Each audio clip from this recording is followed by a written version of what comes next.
प्रतिवर्षाप्रमाणे आज देखील वांजरवाडा येथील श्री संत गोविंद माऊली मंदिरातील विठ्ठल रुक्मिणीच्या चरणावर माथा टेकवण्यासाठी हजारो भाविकांनी गर्दी केली आहे। आज आषाढी एकादशी निमित्ताने गावागावातील प्रत्येक विठ्ठल रुक्मिणी मंदिरात भाविकांची मांदियाळी पाहायला मिळते।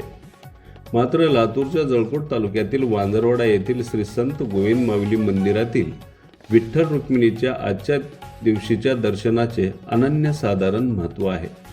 कारण शेकडो वर्षापासून प्रति पंढरपूर म्हणून या मंदिराची पंचक्रोशीत ओळख असल्याने आषाढी एकादशीला श्री संत गोविंद माऊली मंदिरातील विठ्ठल रुक्मिणीच्या दर्शनाचे भाविकांमध्ये अनन्यसाधारण महत्त्व आहे।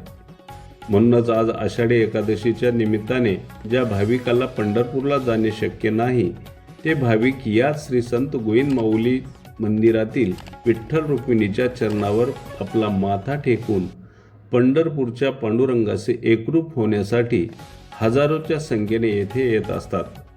पहाटेपासूनच आज दर्शनाला सुरुवात झाली असून दर्शनासाठी आलेल्या सर्व भाविकांच्या सुविधांची काळजी गावकऱ्यांकडून घेण्यात आली आहे व मंदिर संस्थांकडून सर्व भाविकांसाठी फराळाची देखील व्यवस्था करण्यात आली आहे। ही परंपरा गेली शेकडो वर्षापासून वांजरवाडा येथे आज देखील सुरू असून त्यामुळे नांदेड, हिंगोली, परभणी, यवतमाळसह आंध्र, तेलंगणा, कर्नाटक राज्यातील भाविक येथे मोठ्या संख्येने दर्शनासाठी येत असतात। तर त्यासोबतच उदगीर तालुक्यातील डोंगर शेळकी आणि जळकोट तालुक्यातील विराळ येथील श्री संत समर्थ धोंडू तात्या महाराज यांच्या मंदिरात देखील दर्शनासाठी भाविकांनी मोठी गर्दी केली आहे। पावसाळा सुरू झाल्यापासून चांगला पाऊस पडत नाही म्हणून शेतकऱ्यांसह सर्व जनता चिंतेत आहे।